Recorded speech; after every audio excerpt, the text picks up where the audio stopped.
تو اللہ کو یہ عمل بہت محبوب ہے. دعا کی قبولیت کا اس سے بڑا سبب کوئی ہو نہیں سکتا. لقد کان لکم فی رسول اللہ اسوۃ حسنہ، تمہارے لیے محمد صلی اللہ علیہ وسلم کے عمل میں اسوہ حسنہ ایک اچھا نمونہ ہے. جیسے انہوں نے زندگی گزاری تم بھی ایسا کرو. اللہ کے لیے نکالے، جیسے کوئی شخص ہجرت کرتا ہے اللہ کے لیے، اپنے گھر بار کو چھوڑتا ہے، تو معتکف بھی ایک نوعیت کی ہجرت کرو. ایک دن کا اعتکاف آپ نے فرمایا انسان کو جہنم کی آگ سے ایسے دور کر دیتا ہے جیسے زمین اور آسمان. دنیا کی ہر قوم میں اعتکاف کی عبادت رہی ہے.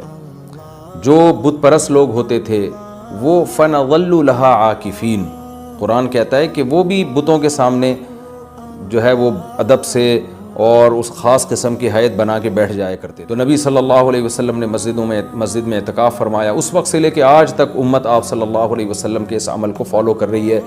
اس کی فضیلت کیا ہے؟ رسول اللہ صلی اللہ علیہ وسلم نے فرمایا ایک دن کا اعتکاف، بشرطے کے اخلاص کے ساتھ ہو، ایک دن کا اعتکاف آپ نے فرمایا انسان کو جہنم کی آگ سے ایسے دور کر دیتا ہے جیسے زمین اور آسمان کا جیسے فاصلہ ہے.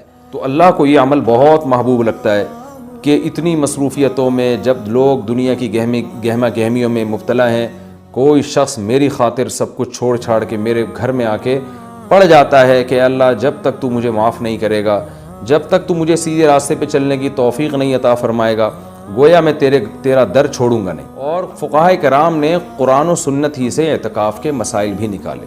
تو اعتکاف کی سب سے بڑی فضیلت کیا ہے؟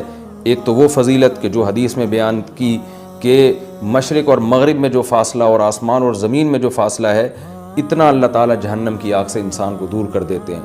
دوسری فضیلت اعتکاف کی کہ اس میں ہم آپ صلی اللہ علیہ وسلم کی ایک سنت کو فالو کر رہے ہوتے ہیں. جو کام نبی نے کیا ہم وہ کر رہے ہوتے ہیں. اور قرآن کہتا ہے لقد کان لکم فی رسول اللہ اسوۃ حسنہ، تمہارے لیے محمد صلی اللہ علیہ وسلم کے عمل میں اسوہ حسنہ ایک اچھا نمونہ ہے. جیسے انہوں نے زندگی گزاری تم بھی ایسا کرو.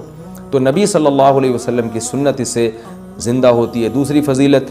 تیسرا فائدہ اعتکاف میں کیا ہوتا ہے کہ آپ 10 دن جب مسجد کے ماحول میں گزارتے ہیں، مسجد کی ایک روحانیت ہوتی ہے، مسجد گناہوں سے پاک جگہ ہے، تو اس کچھ بھی نہ کریں اس روحانیت کے اثرات آپ کے دل کے اندر جذب ہوتے ہیں. لاشعوری طور پر آپ کا دل اندر سے تبدیل ہوتا ہے. یہ اعتکاف کا تیسرا فائدہ.